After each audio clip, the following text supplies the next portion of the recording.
12 টাকা এটা তো বাচ্চু সাউন্ড ভাই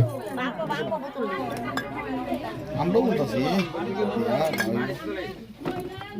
ওই যেখানে গাটা থেকে উঠাও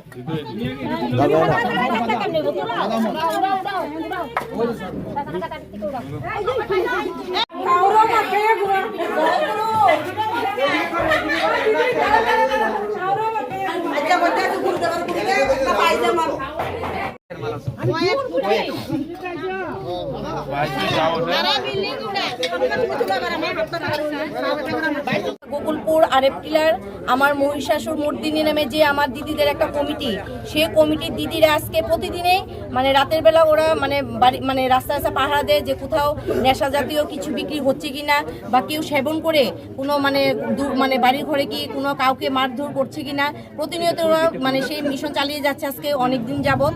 কিন্তু আজকে ওরা বাচ্চু সরকারের নামে একজন বাচ্চু সূত্রধর নামে একজন মানে ব্যক্তির বাড়িতে ওরা দোকানে এসে হামলা করায়। ওই দিনও ওরা এসেছিল গোপন সংবাদের ভিত্তিতে ওরা এসেছিল। ওরা এসে ওই দিনে এসছে, আসার পরে ওদের কাছে কোনো মানে প্রমাণ ছিল না বলে ওরা মানে ওদেরকে ধরতে পারেনি। কিন্তু আজকে সমস্ত দিদিরা এবং আমার যে যুব সমাজে কিছু আমার যুবক ভাইয়েরা ওরা এসে ওদের বাড়িতে এসে প্রচুর পরিমাণে গাঁজা এবং অনেক মানে এখানে মানে মদের বোতল অনেকগুলো পেয়েছে, পাশাপাশি বাংলা মদের প্যাকেটগুলো অনেক পেয়েছে, অনেকগুলো, যেগুলো আমাদের সমাজটাকে মানে ধ্বংসের পথে নিয়ে যাওয়ার জন্য মানে যথেষ্ট। এখানে গাঁজাও আছে অনেকগুলো, গাঁজা মদ থেকে শুরু করে কোনো কিছু বাদ নেই। বাড়ির মধ্যে গর্ত করে জায়গায় জায়গায় গর্ত করে এবং ছাদের উপরে মানে প্রচুর পরিমাণ মদ এখানে মজুত রেখেছে। কত বছর ধরে ব্যবসা করে আসছিল উনি? প্রায় 18-19 বছর যাবতই এখানে মদ বিক্রি করছে এবং আজকে শুধু মানে বিক্রি করছে শুধু ধরেনি, পাশাপাশি যারা এখানে খাচ্ছে এসে ওদেরকেও ধরেছে।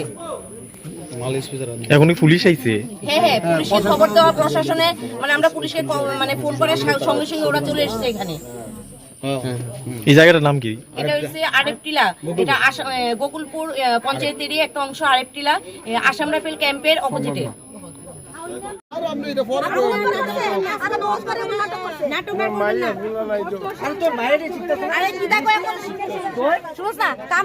আমি তো চিনি না, আমি আমার চিনো লাগতো না।